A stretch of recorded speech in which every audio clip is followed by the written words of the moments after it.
Hi everybody, it's Nancy Gurish. I am so excited. I've been wanting to review the soap opera General Hospital for a while. I grew up on General Hospital. I am the same age as Scotty Baldwin and Luke. And Luke might be like a year or two older than me and Scotty, but me and Scott Baldwin were the same age. The first episode, if you go to the link below in the description box to this video right here, you can click through, open up a new window, do Control N, you open up another second window, and you got my window open. Copy the link and paste it in there. I'll wait for you. And you go to that video, and it's the complete first episode of General Hospital, April 1, 1963. I was born in 1956 in March. So in March, I had just turned 56, 57, 58, 59, 60, I had just turned 7 years old. So I was in second grade, and April 1st, I would have come home from the hospital around that time, and my mom said, sit down and shut up and watch this or get out. That's how serious General Hospital was in my house. I don't know if you grew up on it, but I grew up on it. So I have the first episode, the complete first episode. I've got a bottle of water with Epsom salt in it and a glass with a straw. I'm going to watch it and I'm going to talk about it to you, okay? I'm going to describe the first episode and you can get it on your YouTube. So I'm going to subscribe and I'm going to like it. It's got 33,080 views and it opens up with this mysterious music. It says General Hospital and it pans across the seventh floor nurses station. If you remember, that's where it took place. Most all of General Hospital, when it first came out, was at the seventh floor nurses station. So it pans and it goes down to room 712, and it says on the door, no visitors. And there's real spooky music, and it goes up real close to the no visitors sign, goes into the room. Now that goes to a pair of feet stepping off of a bed. Okay, a pair of women's feet comes down and walks across the floor, and she opens the blinds and looks out the window. All you see is hands, and you know it's a woman. She looks across, can't see what it is across in the outside. This blind snaps shut, they're aluminum blinds. She pulls the curtain closed, shuts the blinds totally all the way, pulls the curtains closed. Now her hospital gown goes above her knees. You can see it's a young woman's legs, and she's walking across the floor with bare feet in a hospital. She goes there and she's pulling a blanket, and she's putting the blanket up over the mirror. There's a dresser in this hospital room, and a dresser, so they could put their clothes in it back in the day. And there's a mirror just like you'd have in your bedroom, and she puts this towel sheet over the window, over the mirror. You don't see the woman yet. Oh, and she bangs her fist on the dresser like this. Oh, now both fists like that, okay? She's frustrated. Now goes over to the nurse's station, and Jessie Brewer is picking up a bottle of maybe it's a coffee pot. Jessie Brewer, she was so pretty. She had on the nurse's cap. My mom was a nurse at the same time. She's got her pin on that says Jessie Brewer, and the nurse's cap, it's a white cap with the black stripe. My mom had the same hat. She's going into this office now, into room 712, into that room. She says, oh, Angie, not again. So the patient's name is Angie. Remember her? She had an accident. She says, this is getting positively childish, Jessie says, and she opens up the curtain. She opens up the blind, lets the light in. She says, the towel over the mirror again, too. And she pulls the towel off the mirror. It's Nurse Jessie Brewer, and she says, she's married to Phil. She says, if you don't realize it, you're a lucky girl. Lucky to be alive. She says, you're so young.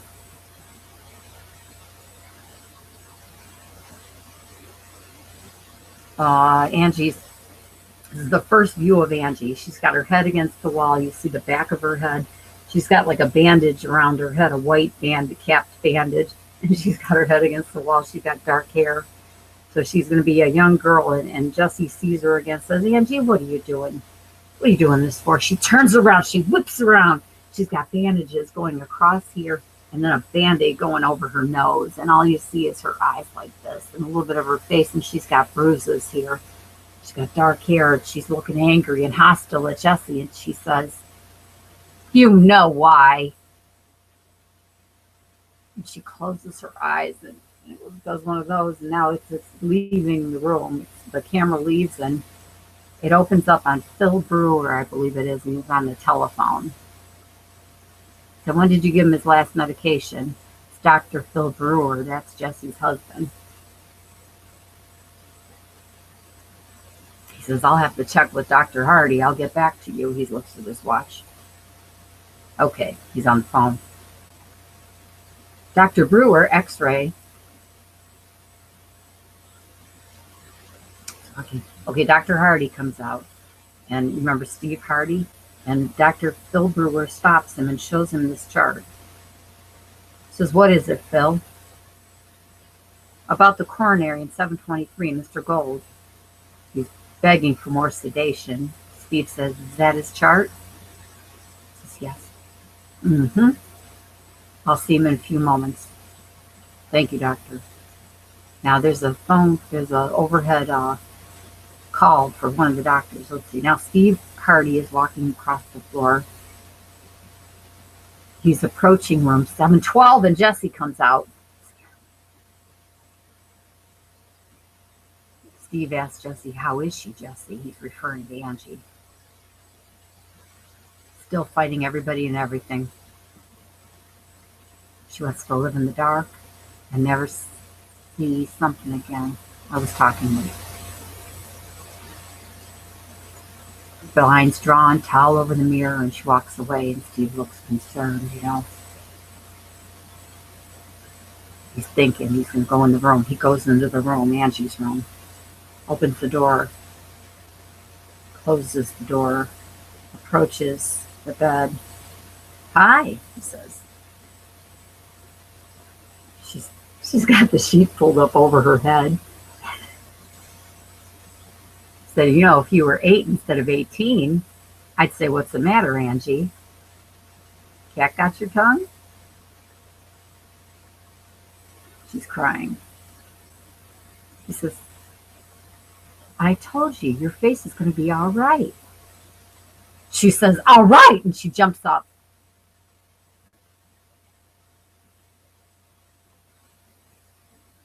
What'd she say? Get out with the chairs, Dr. Hardy.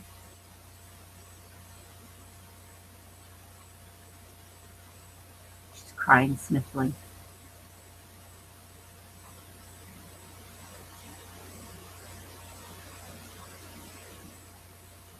Duke it out with the chairs, Dr. Hardy. I just can't take it. Oh, she's holding her face. He says, Angie. He pulls up a chair. You listen to me. If you want to go riding with your boyfriend after he's been drinking and has a smash up, how can you complain about your face? You're lucky to be alive.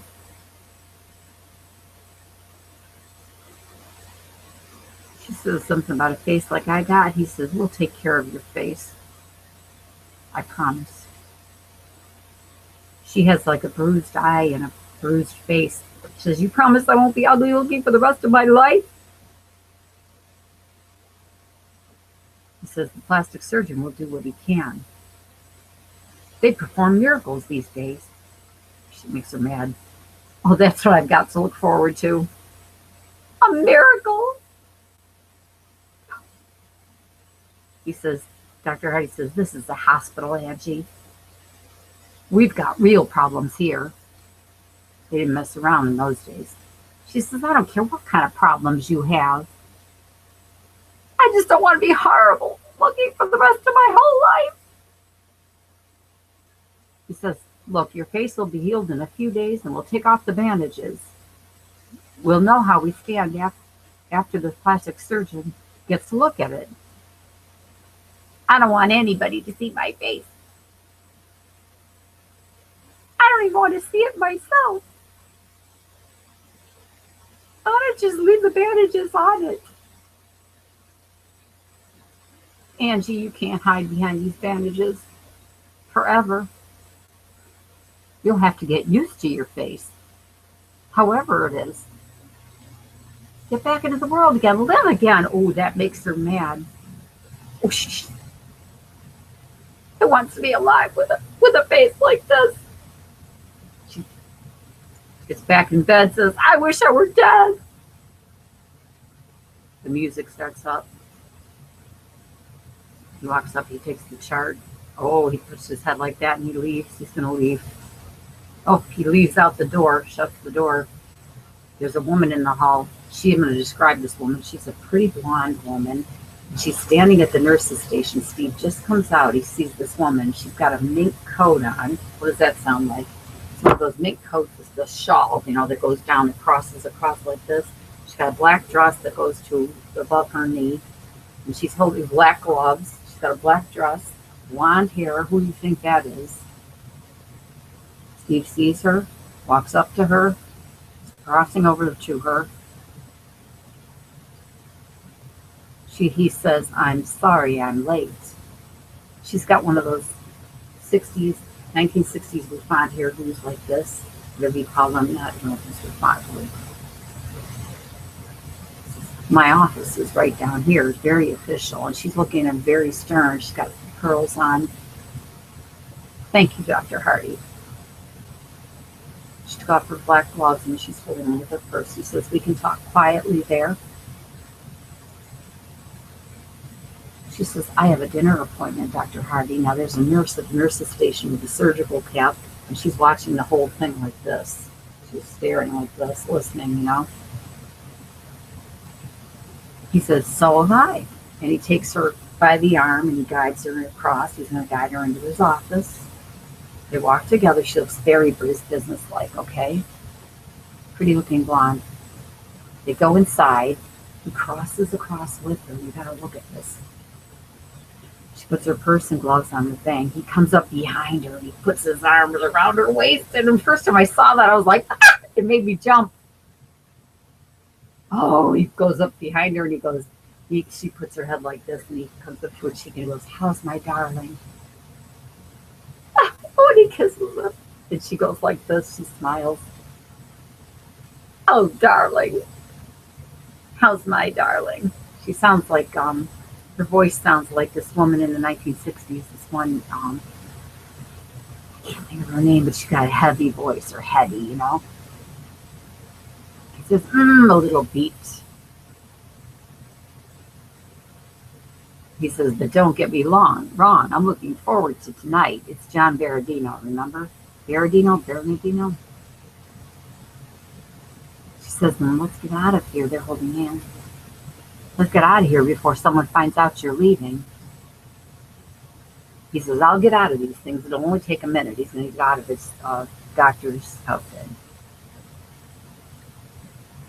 Well, she says, I brought you a flower for your buttonhole. He looks back at her. He stops and goes, and he smiles. He walks up to her. She hands him this flower about this big. Okay, it goes back into Aunt. Wait a minute, did I hit the wrong button? Wait, hold on. Where was it? I goofed up. She says, I brought you a. Okay, here's where he's hugging her. And then you got to get back to where she gives him the flower. So he's looking forward to tonight. He's going to get out of the things. She gives him the flower. Oh, he really catches his heart when she brings him the flower. He looks back. He's young. My mom liked him, I'm sure. Takes the flower, smiles. Oh! He reaches over and he kisses her on the cheek. That's Audrey. If you haven't guessed it already. Audrey Hardy. So it closes, and that goes into a room. Okay, there's a woman who is a nurse's aide coming into Angie's room. She's holding a tray of food. She's smiling. She looks across at her. Says, hi, hungry? And pushes the tray up to Angie. box. Ah, chicken, nice green beans. She's bringing her tray and some kind of sauce. Oh, it would tempt a bird. She pulls the trays off of the food, and she's looking at them when they served you in bed. And she looks all upset, Angie. She's all like, I don't want this food.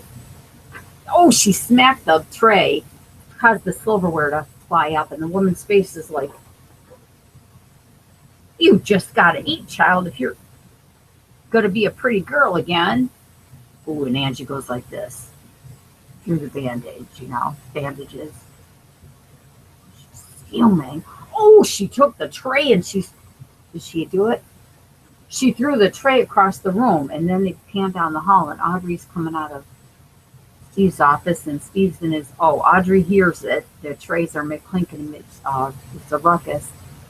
Jesse and the other nurse, the nosy one, are at the nurse's station. Steve's coming out in his suit. Steve runs down the hall. Jessie comes running behind him. She's in her nurse's uniform. Audrey goes like that. She looks at Audrey for Jessica. Audrey goes. She's mad because Jessie just ran after Steve. Oh, you should see Audrey's eyes. And now it stopped. It was probably a commercial. The woman, someone cleaning up the glass in Angie's room. It's the woman who brought the dinner in, like they really all did that stuff back then. Steve, let's open the door for the woman to go out. Oh, Audrey says no. Steve says to Jessie, he holds the door for her to go. Jessie, please. He's going to ruin Angie. I saw it already, so I know. He comes over and he's looking at them and he's walking to Angie. Oh. Angie's got her back turned. She's not talking to anybody. He says, this can't go on, Angie. You're disrupting the entire floor, disturbing all the other patients, making a nuisance of yourself in front of everyone. Dr. Hardy, I just can't help it. I can't stand to think what's going to happen to me. Tomorrow, next year, or ever. She's got a little Sandra Dee voice. He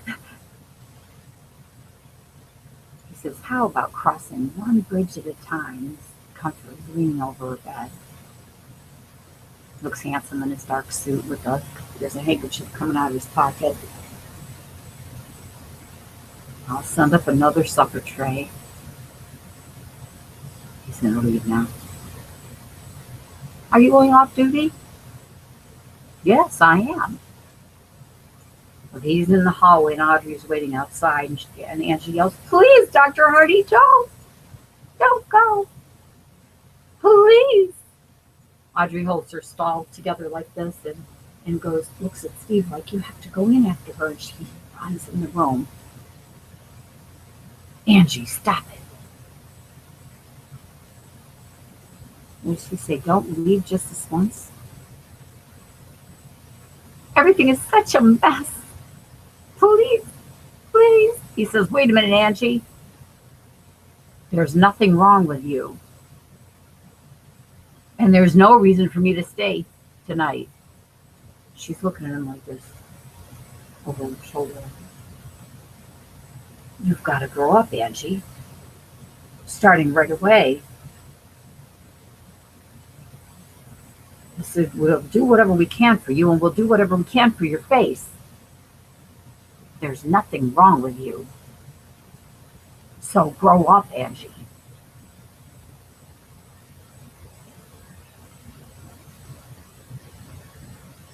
The music goes down. Boom, boom, boom, boom. Piano music, So Audrey's in the hallway looking stunning, holding her mink coat in her purse. She looks at the door. She comes back. Uh-oh, she's crossing over to Jessie at the nurse's station. I think there was a rivalry here. I thought Audrey was Jessie's. No, she ain't her sister. She's Lucille. She says, hi, Jessie. She says, hi, Peggy. It's Peggy, it's not Audrey. She says, Audrey says, no. Peggy says, it's nice to see you. So this is before Audrey. So Jessie says, you look wonderful. Something tells me that you and a certain doctor are going out on town tonight. Dinner and the theater. She sounds just like Audrey. She doesn't look exactly like her, though. Providing it's always that a certain doctor can tear himself away from this place. Just goes, So Peggy looks at her watch. Who is this Peggy?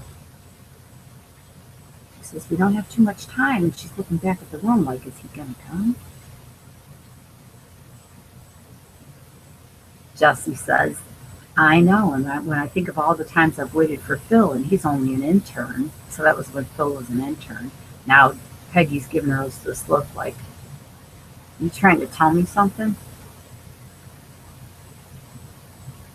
Jessie says, I guess it's an occupational hazard of being a doctor's wife. You know, Jessie is very pragmatic. So she's walking away to file her things. Peggy says, I suppose it is. And she looks back. I think Peggy's not going to be able to hang. I don't mind. Oh, wait, who's saying this? Jessie says, I don't mind, though. After all, Phil's doing what he wants to do, and that's the important thing. And Peggy looks back at her. Jessie says, well, we've had 5 years together. So the phone rings. She just gave a chart to a doctor. Peggy's just hanging around at the nurse's station. What did she say? She said he'll be right along, Peggy. About Steve. She says, he'll be right along, and she answers the phone. She's looking at Peggy. 7th floor. Yes, doctor, someone. Okay, someone just came out the elevator. I have a feeling it's Phil. Yes. Peggy says, hi, Phil. Phil crosses over to the nurse's station. He picks something up. Jessie's on the phone. Phil says, I got a problem. Maybe you can give me a good steer. She says, what? He says, well, it's about one of your patients. This one, he's starved. He says, talking about himself, and she takes something in and like smacks him like that, you know. He says, what's for supper tonight? He's the intern. She's working a full shift as a nurse. He wants to know from her what they're going to have for dinner tonight. I remember this, like, because I watched it recently. She says, well, I thought I'd stop on the way home and pick up some hamburgers. Oh, boy, that's his reaction. Oh, come on, honey. You love hamburgers. You know you do. And French fries? She has her hands on his shoulders. And French fries? It's like he's a little kid. But not every night, Jess. And there's a scrub nurse coming over. The woman's got the old-fashioned scrub clothes on and a scrub cap. Not every night, Jess. Oh, he's walking away. He's kind of in a huff. You know, he doesn't want hamburgers and French fries. She says, Phil? Honey, I'm sorry. I just couldn't get to the market before I came on duty. Well, I'm not complaining. You work as hard as I do. Only thing, he goes, only thing is you don't eat as much as I do. He's playing the man card. Or as often. She looks up at him like, and he says, forget it. He walks away, puts his hand on her arm, says, forget it, and walks away. Phil, let's see what she's going to say. You know what I'm going to do Sunday? She's smiling. Oh, she's going to make it nice for him. She's going to make it up to him. Says, get up late. No, get up early.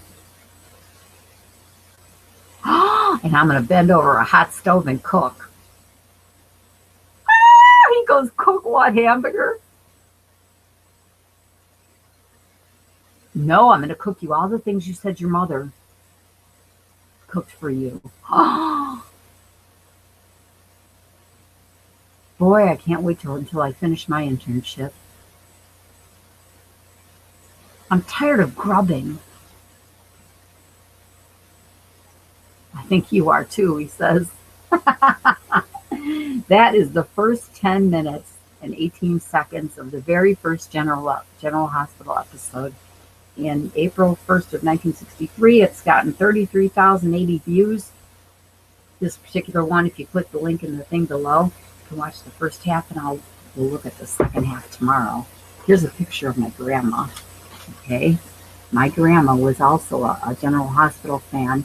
My mom watched it. My grandma watched it. I watched it. It used to be a half hour long, remember? And then eventually it was an hour long show. We watched General Hospital, and then afterward that, we watched One Life to Live. So I'll see you tomorrow. Peace.